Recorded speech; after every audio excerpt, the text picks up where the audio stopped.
자, 오늘 또 함께 같이 오늘은 재림에 대해서 함께 좀 말씀을 나눠보겠습니다. 우리 사도행전 1장 한번 찾아보겠습니다.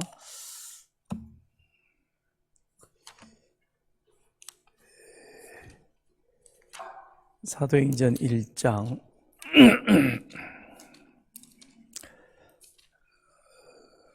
11절 같이 사도행전 1장 11절 같이 읽습니다. 시작. 이르되 갈릴리 사람들아 어찌하여 서서 하늘을 쳐다보느냐 너희 가운데서 하늘로 올려지신 이 예수는 하늘로 가심을 본 그대로 오시리라 하였느니라. 아멘. 자, 오늘은 제 52문입니다. 우리 사도신경 신앙고백 가운데 그가 산자와 죽은 자를 심판하러 오시리라 라는 그런 신앙의 고백이 있습니다. 그 신앙의 고백이 과연 우리들에게는 어떤 의미를 가져다 주는가. 그러니까 그리스도의 재림이라고 하는 것은 그리스도의 십자가의 이 땅에 오심, 예수님의 그런 구속 사역을 전제로 해서 재림이 있다는 사실인 것입니다. 그렇기 때문에 예수님께서 이 땅에 사람의 모양으로 오셨죠. 그리고는 십자가에 죽으셨습니다. 십자가에 죽으시고 그리고 장사 지낸 바 되셨고, 그런데 하나님께서 그를 죽은 자 가운데서 다시 살리셨습니다. 그리고 그 다음엔 하늘로 올리우셨죠. 승천하셨죠. 그죠? 근데 승천하시는 걸로 끝나시는 것이 아니라 하나님께서는 우리 주님에게 하늘과 땅의 모든 권세를 주셨고, 그리고 모든 이름으로 모든 사람으로 그 이름 앞에 무릎 꿇도록 그렇게 주님의 그 성자 하나님의 권위를 다시금 지위를 회복시켜 주셨습니다. 그래서 지금 하나님 우편에서 이 땅을 다스리고 통치하고 계십니다. 그리고는 다시금 주님은 이 세상으로 오시죠. 그래서 주님께서 처음 이 땅에 오셔 초림으로 사람으로 오셔서 십자가에 죽으심으로 하나님께서 약속하신 아브라함과 다윗의 후손으로 우리를 구원할 자를 보내시겠다 약속하신 그 구속의 약속을 성취하셨고, 그래서 예수님이 오셔서 십자가에 죽으심은 구원의 성취인 것입니다.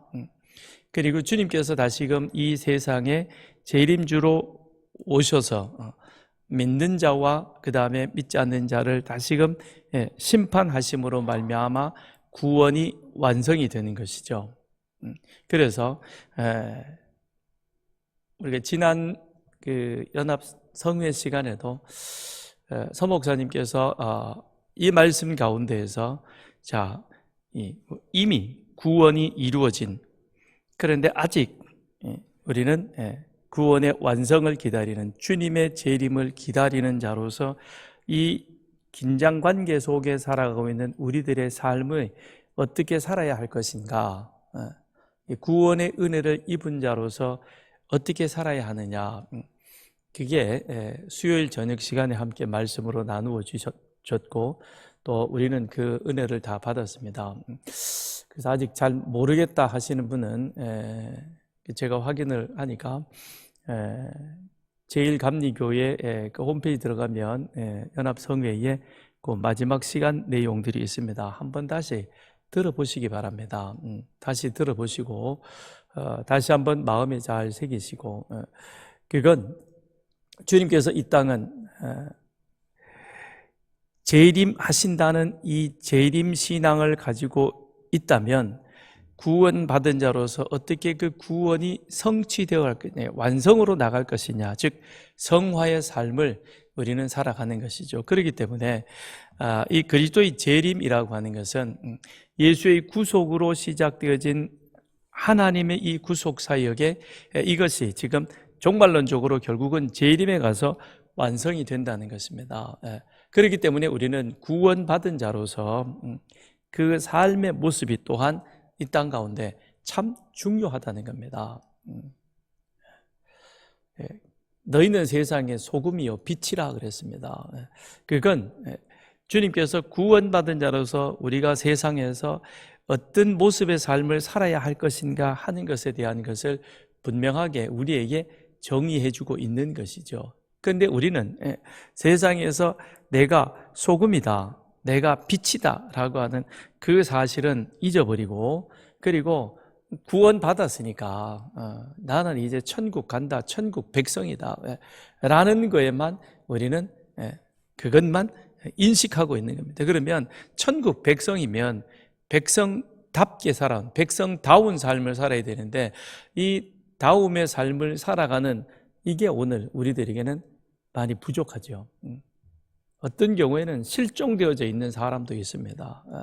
그러니까 주일날 그냥 옆구리에 성경책 끼고 와서 앉아서 예배 1시간 드리는 그걸로, 그 다음에는 일주일 내내 세상에 속해서 세상의 것을 추구하며 그것 때문에 몸부림치다가 힘들죠. 그러고는 살아가는 그런 삶이 있다는 겁니다. 세상에서 뭐 우리가 실패하는 자가 되라 그런 의미는 아닙니다만, 세상에서 내가 누구인가라고 하는 이 나의 소속감과 그 다음에 정체성을 가지고 우리가 살아가야 되는 게, 그게 바로 재림을 기다리는 그런 삶인 것이죠. 왜냐하면 주님 분명히 오신다 그랬습니다. 믿으십니까? 믿는다면 그 믿음에 확신 있는 삶을 살아야 되겠죠. 주여 어서 오시옵소서. 그러나 지금은 마시고 조금 더 있다가, 그건 아니겠죠. 그죠? 주여 어서 오시옵소서 그러면 지금 오셔도 나는 괜찮고, 아멘. 힘들어요. 그죠? 그 다음에 나이 다 들어서 아무것도 할 수 없을 때, 그때 아멘입니까? 아무튼 지금 오시든지 하여튼 세상 돌아가는 걸 보면 빨리 오면 좋겠어요. 그죠? 자, 하여튼 52문. 우리 52문 질문을 다시 한번 같이 읽어보겠습니다. 시작. 산자와 죽은 자를 심판하기 위한 그리스도의 재림은 당신에게 어떤 위로를 줍니까? 이 말씀이 위로입니까? 아니면 두려움입니까? 두려움이라고 생각하시는 분 아무도 없네. 그럼 전부 위로이죠. 그죠? 아무튼 위로가 되길 바랍니다. 우리는 이게 위로가 돼야 되는 거예요. 그래서 이게 요한계시록 지금 새벽마다 지금 하고 있는데요. 요한계시록이 괜히 이게 우리에게 엉뚱하게 지금 많은 부분에 오해가 되어서 그래서 상당한 공포심을, 두려움을 불러일으키는데 그건 잘못되어진 것이죠. 그렇지 않다는 겁니다. 상당한 위로가 되어지는, 계시록도 마찬가지죠. 고난과 핍박 가운데 위로해 주시는 하나님의 소망의 메시지인 것입니다. 자, 거기에 대해서 그리스도의 재림이 예수 믿는 나에게는 위로와 소망이 되는데, 그건 자, 오늘 여기 보면 크게 두 가지로 이제 말해주고 있습니다. 자, 답을 같이 읽겠습니다. 먼저 시작. 모든 박해와 고통 가운데에서도 고개를 들어서 내 대신 하나님의 정죄를 이미 당하심으로 나로부터 모든 저주를 제거해 주신 심판의 주를 확신 있게 기다립니다. 그리스도께서는 자신과 나의 모든 원수들을 영원히 형벌에 처하실 것입니다. 그리고 나를 비롯한 모든 선민들은 인도하여 하늘의 기쁨과 영광을 보게 하실 것입니다. 그러니까 여기 보면 주님의 재림은 반드시 있다라고 하는 그와 같은 그 확실한 사실을 일단 전제하고 있는 것입니다. 그러면서 그것이 이 땅에 주님께서는 심판주로 이 땅에 오실 것이다. 그래서 주님이 초림은 구원자로 오셨지만 그러나 주님의 재림은 이 땅에 심판주로 오시게 될 것이요, 심판주로 오시게 되어지면 그때는 이제 분명하게 우리 안에 있는 모든 것들을 우리 주님께서 확실하게 심판하실 것이다. 그런데 그것이 예수가 그리스도 되시고 그리고 그분이 나의 죄를 위해서 십자가에 달려 돌아가시고 그리고 다시 하나님이 살리심을 받아 하나님에 의해 살리심을 받아 하늘에 오르시어 하나님 우편에 계신 그분이 바로 나의 구원자이시다라고 하는 것을 믿음으로 고백하는 그 사람, 그래서 나는 그리스도에게 속한 자가 되어서 이제는 그리스도의 가르침에 따라 그렇게 살아가려고 애쓰는 사람. 물론 우리가 지난 3일도 그리고 오늘 하루도 어찌 보면 하나님 앞에 부끄러운 순간들이 있기는 했지만 그러나 우리는 의도적으로 그렇게 하기보다는 어떻게든지 하나님 앞에 잘 살아보려고 하다가 삐끗하기도 하고 못 미치기도 하고 그렇게 우리 마음속에 그런 어떤 이 갈급한 의지를 가지고 그렇게 살다가 오늘 여기 온 거죠. 그런 우리에게 있어서 주님 다시 오신다. 아까 찬양도 했는데 그건 재림의 주님을 기다린다는 것은 우리에게 있어서는 무한한 위로가 된다는 거죠. 왜냐하면 이 세상이 전부가 아니다. 지금 내가 처해 있는 이 현실이 이게 마지막이 아니다는 겁니다. 저 너머에 이것 아닌 그 너머에 거기에 우리가 달아야 할 곳이 있는 것이고 거기에는 계시록 마지막에 나와 있는 것처럼 죽음도 고통도 눈물도 없는 바로 그와 같은 것, 우리는 궁극적으로 거기에 갈 것이고 거기에 속한 자이다. 그래서 지금은 그거를 준비하고 있다. 그러니까 출애굽의 과정을 한번 보시길 바랍니다. 애굽에서 나온 이스라엘 백성들이 광야에 살아가지만 광야가 전부는 아닌 것이죠. 그들의 목적지는 가나안인 것입니다. 그래서 갈렙은 고백하기를 나는 40년 전이나 지금이나 똑같은 모습으로 한결같은 모습으로 왔다는 거죠. 이게 가나안을 소망하며 살아가는 주님의 재림을 기다리는 우리들의 삶이 되어야 할 것입니다. 그래서 이 사실을 그래서 오늘 본문 사도행전 1장 11절에도 보면 너희 어찌하여 서서 하늘을 쳐다보느냐, 천사가 책망을 하죠. 그죠? 너희는 이미 구원받은 자요, 이 땅에 오셔서 우리 예수님께서 하나님의 구속을 성취하셨기 때문에 이제는 그리스도의 은혜를 입은 자로서 그 은혜 입은 자의 삶을 살아야 된다는 겁니다. 그러니까 여기서 입 벌리고 하늘만 쳐다보고 있는 것이 아니라 어떻게 하느냐, 그가 다시 오신다라고 말씀하고 있죠. 이 예수는 하늘로 가심을 본 그대로 오시리라. 다시 오신다. 그러므로 재림의 그 신앙을 우리 마음에 품고, 그리고 주님께서 율법학자에게 뭐라고 얘기를 하셨습니까? 가서 너도 이와 같이 하라. 누구? 선한 사마리아인처럼 내 이웃에게 하나님의 율법의 말씀을, 하나님 사랑, 이웃 사랑을 실천하는 그와 같은 삶을 살아야 된다. 이게 오늘 여러분과 저의 삶이 되어야 합니다. 우리는 그렇게 사는 자가 되어야 한다는 것이죠. 그래서 천사가 주님께서 다시 오신다라는 것을 그렇게 증언해 주고 계십니다. 그런데 예수님께서도 똑같이 당신이 오실 것이다 라고 말씀합니다. 마가복음 13장 36절 26절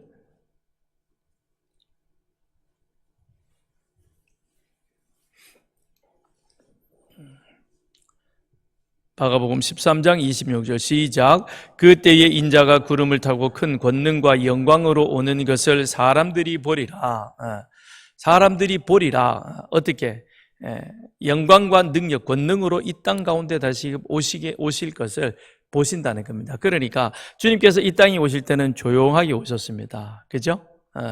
말씀하신 대로 그것을 기다렸던, 그리고 오시는 것을 목자들에게, 박사들에게 그렇게 조용하게 알려주셨습니다. 오신 것은 조용하게 오셨지만 그러나 다음에 오실 때는 어떻게 오십니까? 권능과 영광 가운데 오신다라고 그렇게 말씀하고 있습니다. 그런데 그것을 모든 사람들이 보게 될 공개적인 모습으로 이 땅 가운데 임하신다는 겁니다. 그러니까 우리 주님은 이 땅에 분명히 오신다라고 하는 것을 다시 한번 말씀해 주고 있는 것이죠. 그러면서 빌립보서 3장 20절, 빌립보서 3장 20절,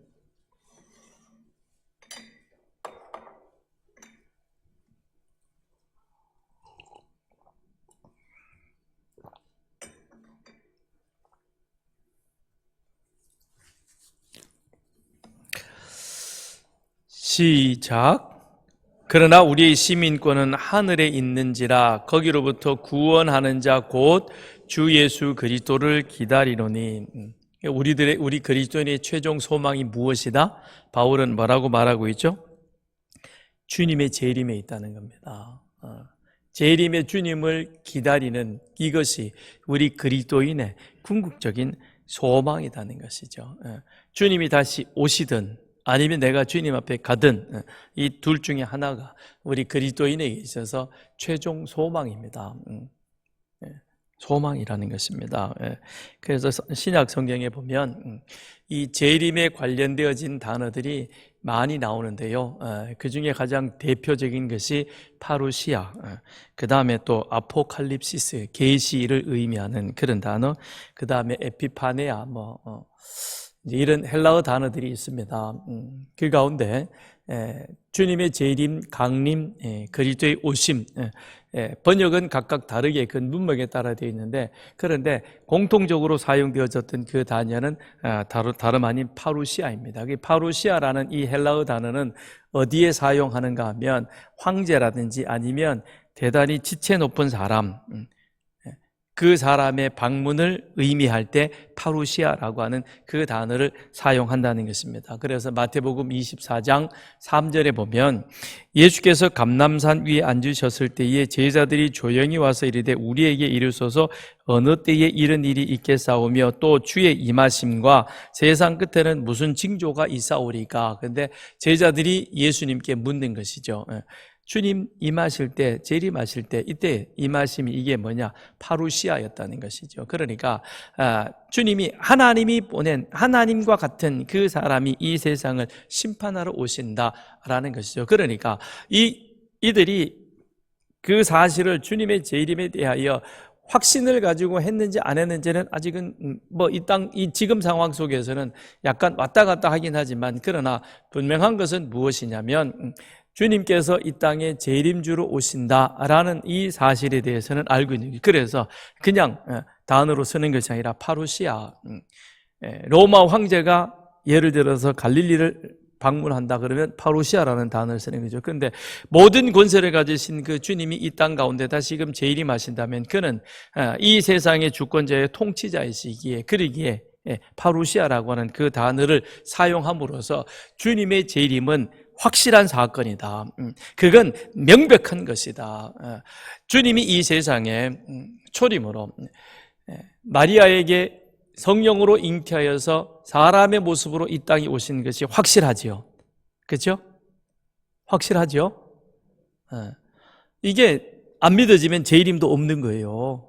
그럼 이단으로 빠지는 거예요. 그런데 초림이 예수님이 이 땅에 사람으로 오신 것이 확실한 것처럼, 그래야 그 예수가 십자가에 죽으셨고 내 죄를 대신하셨고, 그래서 그분이 다시금 이 땅에 오시는 것, 이게 같이 연결되어져 있는 연결선상 속에, 일직선 속에 이루어지는 것이라는 거죠.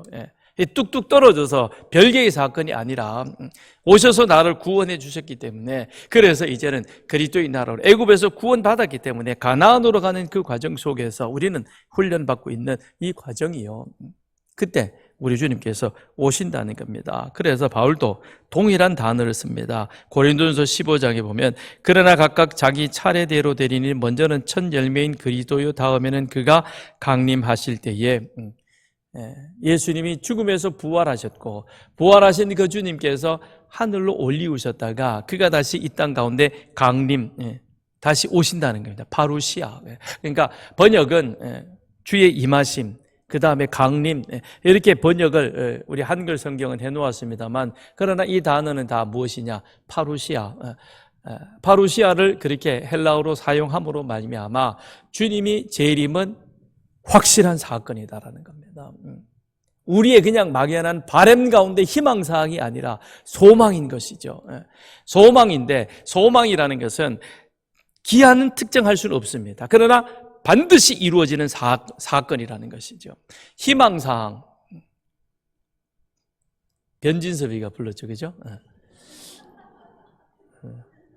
청바지를 즐겨 입는 여자, 그 다음에 김치 볶음을 잘하는 여자, 화를 잘 안 내는 여자.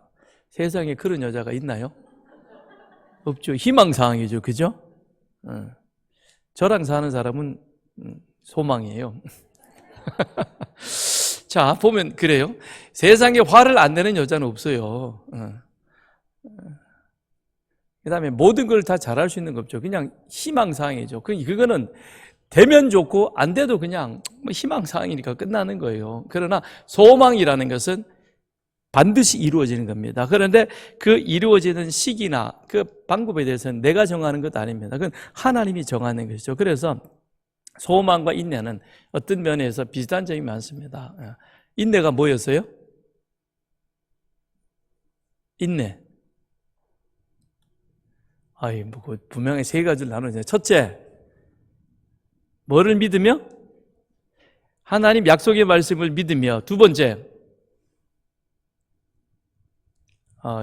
이래가지고 인내가 되겠나. 예수님의 약속의 말씀을 믿으며, 그 다음에 기한을 정하지 않고, 그죠? 그 다음에 지금의 현 상황을 받아들인다. 한번 따라해 보십시다. 시작. 예수님 약속의 말씀을 믿으며, 기한을 정하지 않고, 주어진 상황을 받아들인다. 그래서 오늘은 인내를 실현하는 시간, 우리 연습하는 시간이 되겠습니다. 예배가 끝난다는 것은 정해져 있어요. 그죠? 근데 기한은 정하지 않고 주어진 현 상황을 받아들인다. 인내, 그죠? 그럼 소망도 마찬가지겠죠. 주님 오신다. 그런데 기한은 정해져 있지 않은 겁니다. 그러나 주어진 상황은 그대로 받아들이는 거죠. 특히 지금 로마 제국 그 치하에서 황제 숭배를 강요받으며 예수 믿는 것이 여러 가지 많은 불이익과 불편함과 어려움을 감수함에도 불구하고 그 예수를 믿는 것은 그건 다름 아닌 주님께서 이 땅 가운데 다시 오신다는 그 재림 신앙, 그 재림 신앙을 갖는 것이죠. 그래서 오늘 이 답변 가운데에서 모든 박해와 고통 가운데에서도 고개를 들어서 내 대신 하나님의 정죄를 이미 당하심으로 나로부터 모든 저주를 제거해 주신, 그래서 구원받아 내가 그리스도의 나라로 옮겨진 하나님의 백성된 우리들이죠. 그래서 하나님이 예수 그리스도의 십자가 보혈로 말미암아 우리를 어떻다 그랬어요? 의롭다라고 그렇게 인정해 주셨잖아요. 그렇죠? 내가 의로운 것 아니에요. 예수 십자가 보혈로 우리의 허물과 죄를 덮으셨기 때문에 하나님께서 그 예수 십자가 공로를 보시면서 우리를 죄 없다, 의롭다 이렇게 선언해 주신 거예요. 그래서 모든 저주를 제거해 주신 심판의 주를, 그 주가 너희가 왜 서서 하늘을 보느냐, 올리우신 그는 다시 오시리라 라고 말씀하셨고, 주님께서도 내가 다시 올 것이다 라고 그렇게 말씀하셨던 그 말씀대로 우리는 누굴 기다리느냐? 이제는 영광 가운데 다시 오실 그 주님을 기다리는 거죠. 그래서 이 재림에는 무엇이 있느냐? 부활하신 그 주님에게 하나님께서 하늘과 땅의 모든 권세를 주셨고, 그리고 모든 권세와 모든 사람으로 하여금 예수 이름 앞에 무릎 꿇게 하신, 그래서 지금 하나님의 그 창조의 권능과 능력을 가지고 세상을 통치하고 다스리는 그 주님이 이 세상에 오실 때는, 그때는 어떻게 오느냐? 영광 가운데, 권능 가운데 오신다는 겁니다. 그래서 마태복음 24장 30절, 그때 인자의 징조가 하늘에서 보이겠고 그때의 땅의 모든 족속들이 통곡하며 그들이 인자가 구름을 타고 능력과 큰 영광으로 오는 것을 보리라 그랬습니다. 예수님이 이 땅에 오시는 것이, 그게 어느 누구에게만 보여지는 비밀스러운 모습이 아니라, 초림은 조용하게 겸손하게 오셨지만, 그러나 주님의 재림은 영광 가운데 오신다는 겁니다. 모든 사람들이 다 볼 수 있는 공개적인 모습 속에 온다는 것이죠. 그러니까 여기저기에서 이단들이 그렇게 자기들 그 안에만 주님이 언제 오실 것이다라고 그렇게 난리를 피는, 그게 다 틀렸죠. 그죠? 성경은 마태복음 24장 30절 찾아보십시다. 마태복음 24장 30절.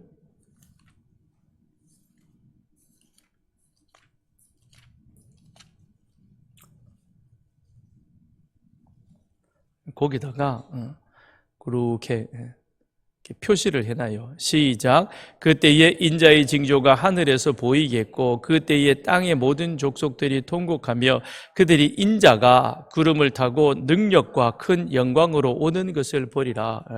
그럼 여기 한국에서 오시는 주님을 저쪽 완전히 딱 지구 반대편이, 우리 한국하고 반대편이 수리남이거든요. 남미, 카리브 연안에 있는 그 사람들, 그들은 어떻게 보느냐? 지금 밤중인데, 아니 우리가 저녁이니까 그 사람들은 아침 8시인데 걱정되십니까?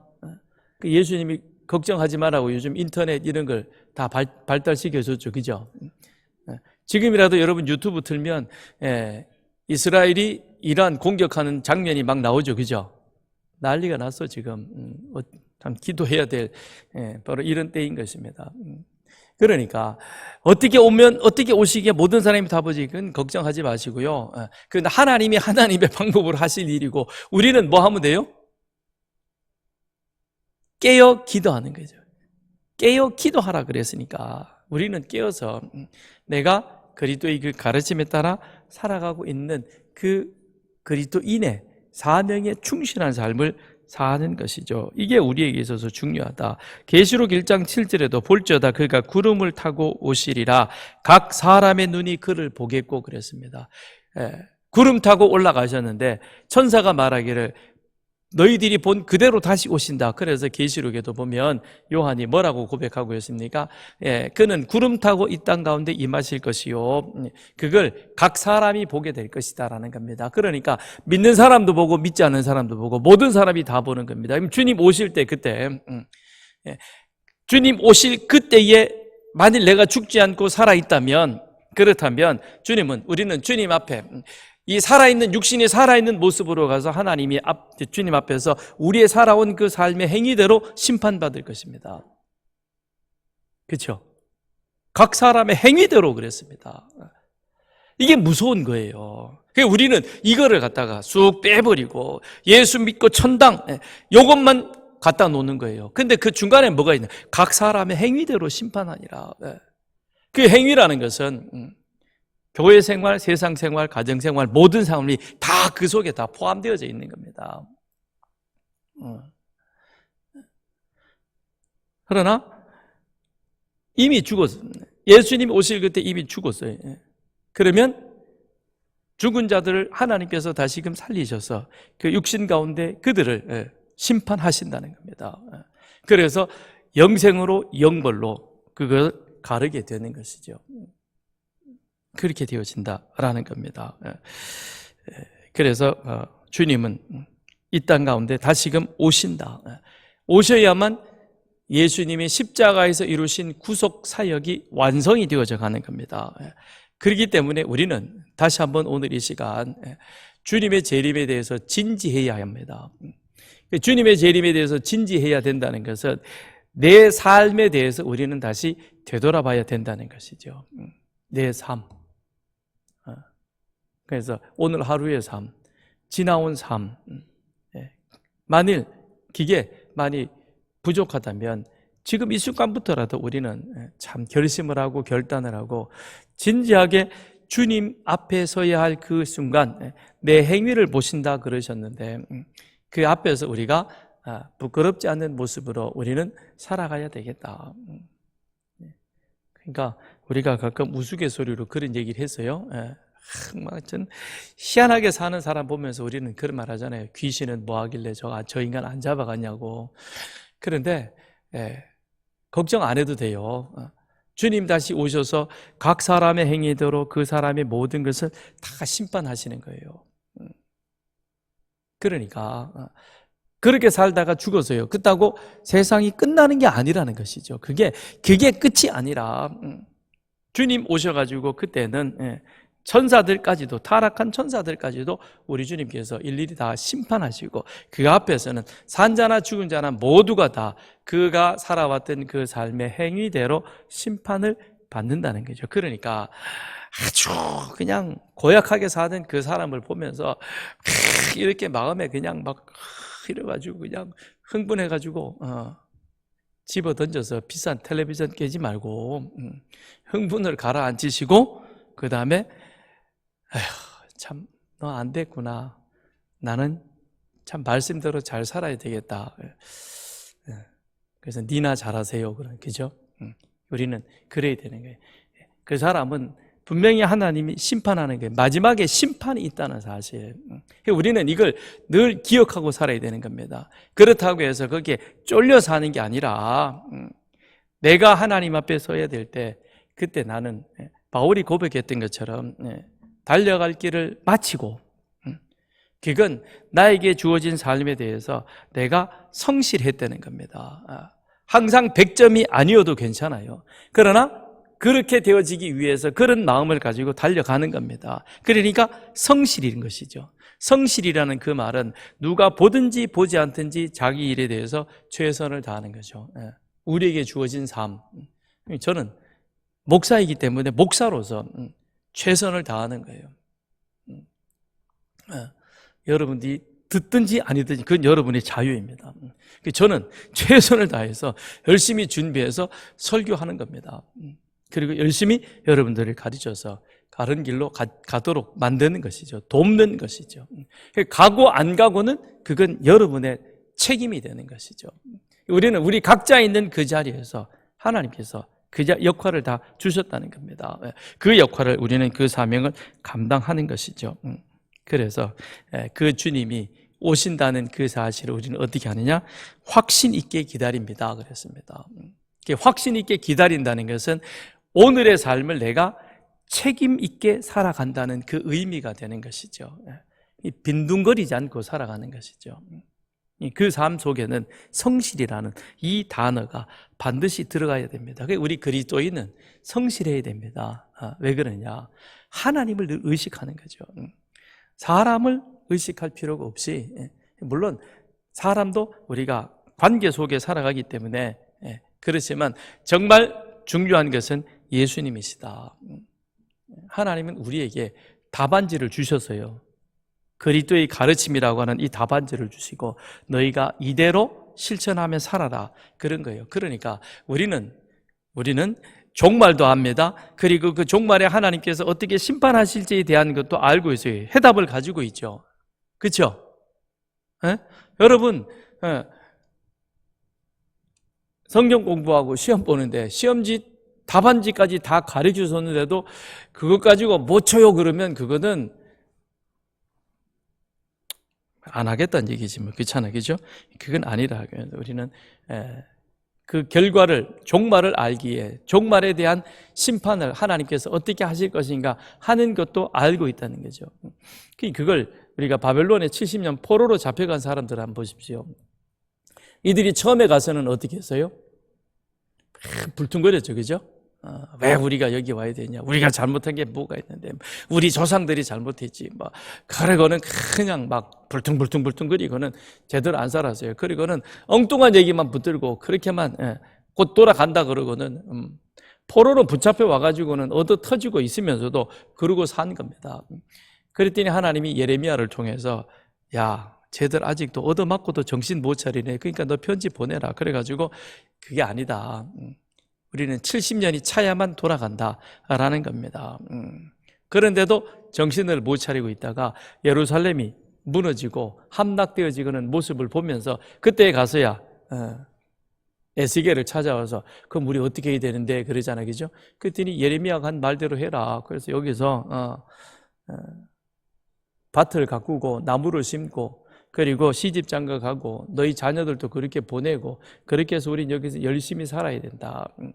그렇게 살아서 우리가 70년이 차야만 그래야 우리는 돌아간다는 겁니다. 가나안 땅으로 다시 돌아가게 될 것이다 라고 말합니다. 그러면 자, 거기에는 바벨론의 포로로 잡혀온 사람들에게는 이스라엘 백성들만 있었던 것이 아니라 거기에는 다른 여러 나라 사람도 있습니다. 그러나 남유다 백성들은 바벨론 제국의 종말을 알죠. 그 사실을 다니엘이 환상 가운데 제국의 변동사항을 알게 되어지고 그걸 알고 나서는 너무너무 놀라죠. 야, 진짜 하나님 말씀은 정확하게 만드구나. 그리고 그걸 다시 자기 동족들에게 가르쳐 줍니다. 그리고는 기도하는 것이죠. 우리가 이렇게 분명한 하나님의 약속이 있었는데도 불구하고 하나님을 불신하면서 우리 마음대로 살았는데 회개하는 겁니다. 그리고 이 민족이 바르게 살아가도록 그렇게 돕는 것이죠. 근데 정말 약속대로 바벨론이 무너지고 페르시아가 세워지지 않습니까? 근데 다른 사람들은 그걸 모르는 거예요. 바벨론이 무너질 것이다, 페르시아 제국이 세워질 것이다, 이 사실을 모르죠. 그러나 남유다 백성들은 이 사실을 아는 겁니다. 우리는 종말을 안다는 거예요.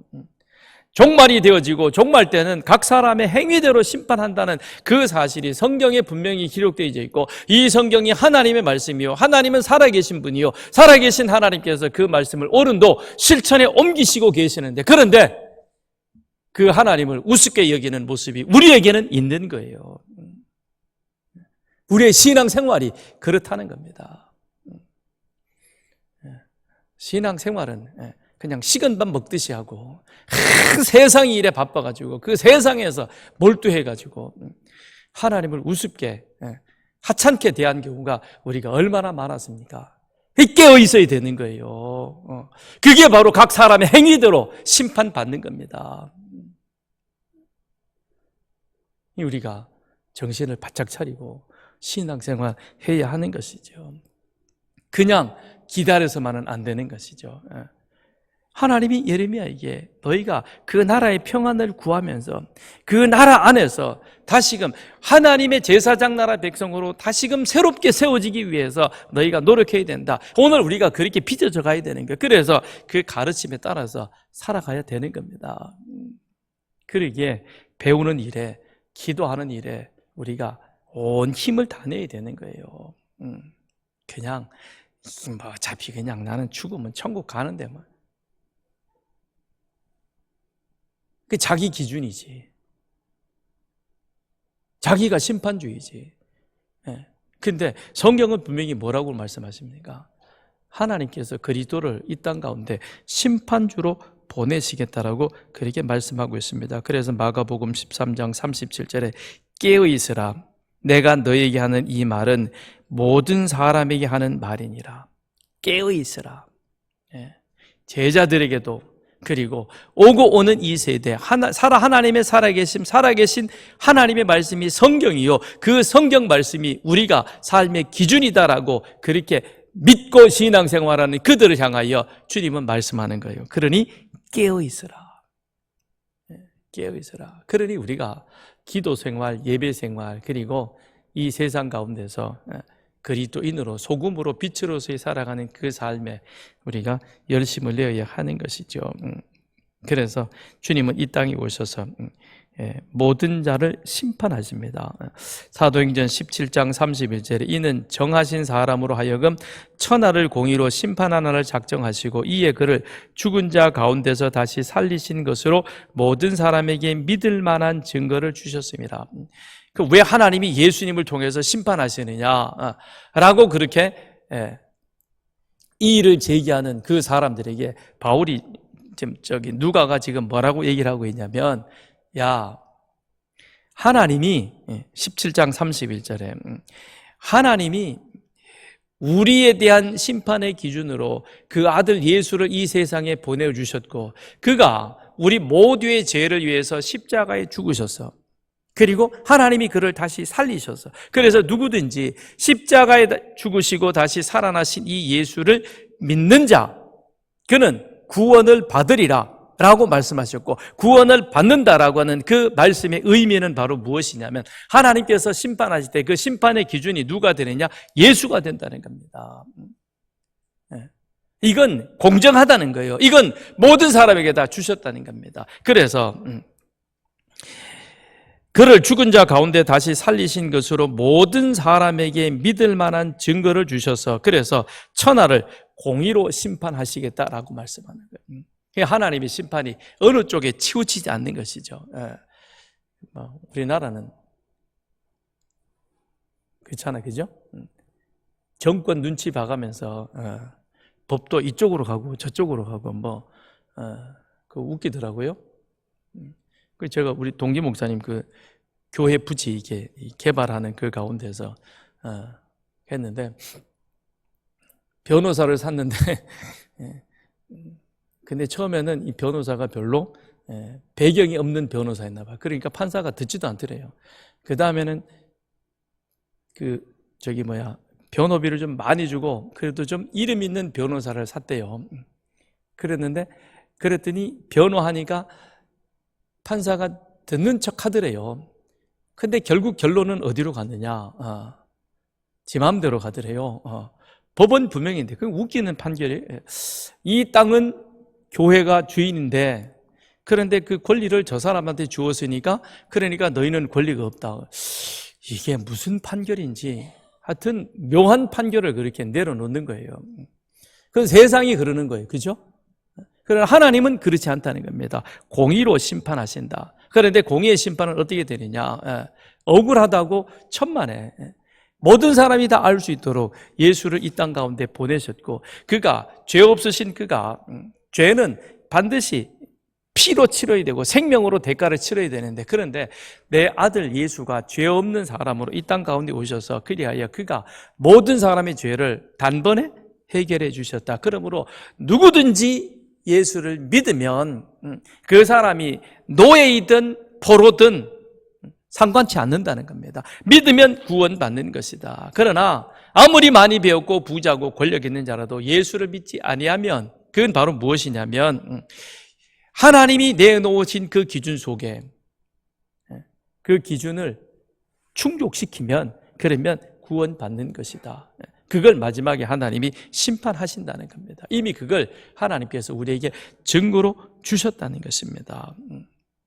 그래서 예수가 이 땅에 심판자로 오셔서 이 세상을 심판하실 것이다 라고 말씀합니다. 그때는 살아있는 사람, 죽은 사람, 범죄한 천사까지도 다 심판에 소환되어져서 주님 앞에서 심판을 받는 것. 그래서 계시록 20장 12절 13절에 보면, 또 내가 보니 죽은 자들이 큰 자나 작은 자나 그 보좌 앞에 서 있는데 책들이 펴 있고 또 다른 책이 펴졌으니 곧 생명책이라. 죽은 자들이 자기 행위를 따라 책들에 기록된 대로 심판을 받으니 바다가 그 가운데에서 죽은 자들을 내주고 또 사망과 음부도 그 가운데서 죽은 자들을 내주매 각 사람이 자기 행위대로 심판을 받고, 여기 보니까 자기 행위를 따라 자기 행위대로 심판을 받고, 우리가 정말 기억해야 할 말씀입니다. 자기 행위대로 심판을 받고.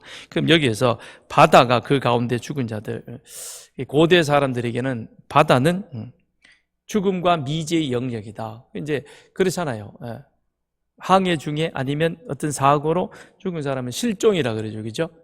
시신을 건지지 못하면 어디 갔는지 모르는 것이죠. 그래서 그걸 장례 치르기도 애매한 가운데 있습니다. 그래서 바다는 혼돈과 두려움의 상징이다. 그럴지라도, 그래서 지금 상황에서는 그렇게 바다에서 사고 나서 그 사람의 생사를 알 수 없는데, 그런데 마지막 때가 되면 이 바다에서 그렇게 사고를 당했던 그 사람도, 바다도 그를 누구에게 데리고 오느냐? 그 사람을 주님 앞에 데려온다는 겁니다. 그러니까 주님 재림하셨을 때 그 심판은 예외 없이 모두가 다 주님 앞에 서야 된다는 겁니다. 예외 있는 자가 한 사람도 없다는 겁니다. 그런데 뭘 가지고? 각 사람의 행위대로.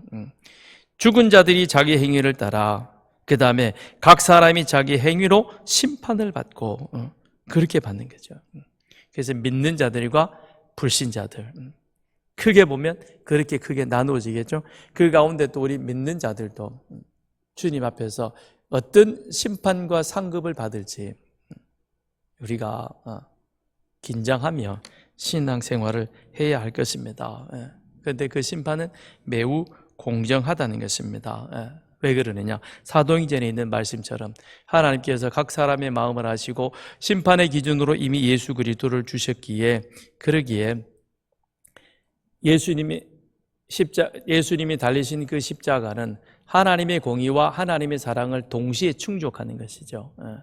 하나님은 죄는 반드시 벌하셔야만 합니다. 그러나 하나님은 또한 우리를 사랑하십니다.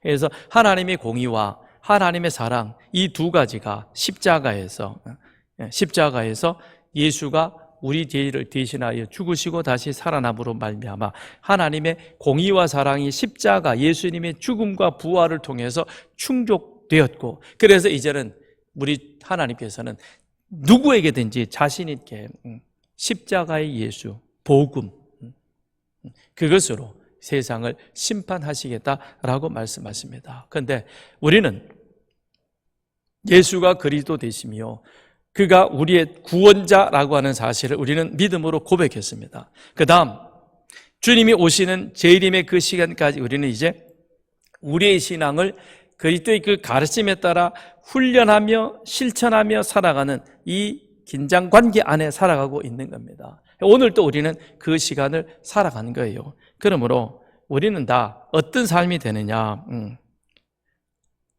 모든 사람은 다 한 길로 가는 겁니다. 주님의 심판대 앞으로 가는 거예요. 믿는 사람도 그 길로 가는 것이요, 믿지 않는 사람도 그 길로 가는 것이요. 그래서 마지막에는 주님의 심판대 앞에서 우리 다 만나게 되는 것이고, 그 앞에서 우리는 주님의 심판을 받게 될 것입니다. 그러므로 믿는 우리들에게 있어서 주님의 재림은 기대해야 할 희망이요, 소망인 것입니다. 왜냐하면 그것은 하나님의 영광이요, 또한 이 세상 가운데서 그렇게 살아왔던 우리들, 고난과 핍박과 그리고 온갖 멸시와 때로는 손해, 위험까지도 감수하며 그렇게 살아왔던 우리들이 위로받는 그 시간이 바로 주님의 재림이요 심판대 앞에 서는 겁니다. 그래서 잘했다, 착하고 충성된 자여 라는 이 칭찬을, 이 한마디를 우리 들어야 되잖아요. 그렇죠? 그리고 오늘 어디로 갑니까? 주님과 함께 혼인잔치에 들어가서 이 세상에 왕노릇하는 그와 같은 삶을 살게 될 것입니다. 그러므로 우리는 그와 같은 소망을 가지고 나아가는 우리 모두가 되기를 바랍니다. 같이 기도하겠습니다. 시간 기도할 때 예수 십자가로 말미암아 구원받아 하나님의 자녀됨의 삶을 살게 해주시니 감사합니다. 이제 우리는 주님의 재림을 소망하며 사는 자가 되게 하여 주옵소서.